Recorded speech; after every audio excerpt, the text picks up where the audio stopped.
এই যে আমি একদম শুনতে ভালো লাগবে না, বিএনপি যে বেগম জিয়ারে এক কাপড়ে যারা বাইর করছে, এর সাথে যারা জড়িত আছে, ইভেন কি ইকবাল করিম ভুইয়া সহ, ইকবাল করিম ভুইয়া ভারপ্রাপ্ত সেনাপ্রধান ছিল, এখন আসে আফসোস করতে, যখন আমি ওই দিন মিডিয়ায় তুললাম এরপর আর চুপ হয়ে গেছে, এখন আর কথা বলে না। উনি নিজে দায়িত্ব নিছে যে সিপেরে বাইরে পাঠান, আমাকে ভারপ্রাপ্ত দেন, সিজিএস এর অতিরিক্ত দায়িত্ব উনি এক কাপড়ে বাইর করছে। ওই সময় যারা যারা এখানে জড়িত ছিল এগুলি রেকর্ডের প্রমাণ আছে এখন।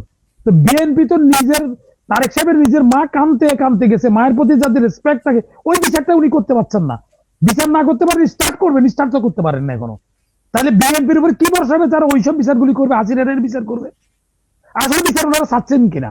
যেমন টাকা পাচার করে টাকা ফেরত আনার জন্য বিএনপি কি ভূমিকা রাখছে এই 3 মাসে?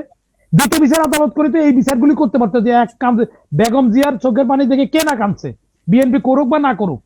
এই বিধবা মহিলাকে যে এক ইয়ে করছে তখন,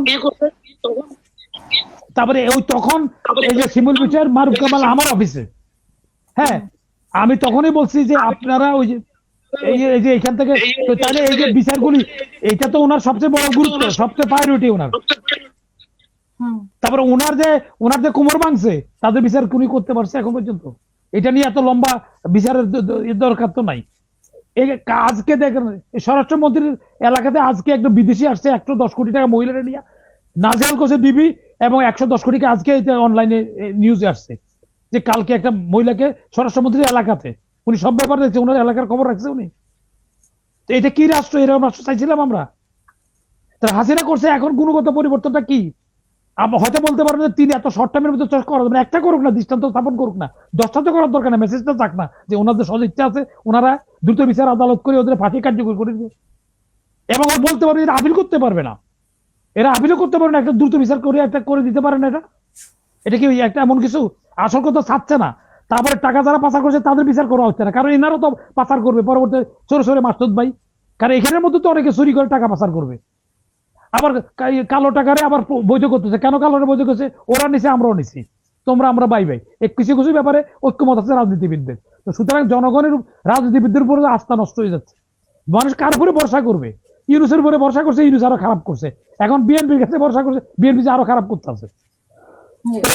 আইনি শাসনের কথা বলা হয়েছে, বিএনপি সবসময় বলছে আইনি শাসনের কথা, স্বাধীন বিচার ব্যবস্থা, এখন প্রথমে এসে স্বাধীন বিচার ব্যবস্থা বাতিল করে দিচ্ছে, তো বলতেছে একটা করতেছে একটা। তাহলে এরপরে ভবিষ্যতে বিএনপি কি নিয়ে যাবে পাবলিকের কাছে? সুতরাং সাধু সাবধান, সময় থাকতে সাবধান। 2 বছর তো অর্থ ফেরত আনতে পারেনি, এবং এখন তো মাত্র 3 মাস হলো।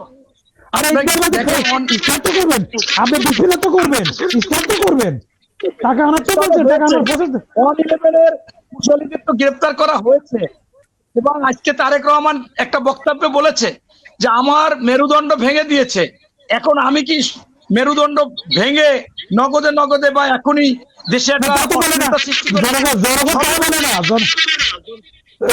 জনগণ আইনের শাসন দেখতে চায়, তো আমরা তো আইনের শাসন প্রথমে স্বাধীন বিচার ব্যবস্থা আমরা বন্ধ করে দিলেন, কেন করলেন আপনারা? আপনারা গুম বাতিল করে দিলেন, গুমের বিষয়ক আমরা চান না, তাহলে আমরা গুম বাতিল করলেন কেন? তাহলে গুম বাতিল করলেন, মামলা হয়েছে, এখনো হবে, কিন্তু আপনার বিষয়টা বাতিল করে দিয়েছেন। আপনাদের তিনজনকে অসংখ্য ধন্যবাদ। আপনারা যারা শুনছিলেন তাদের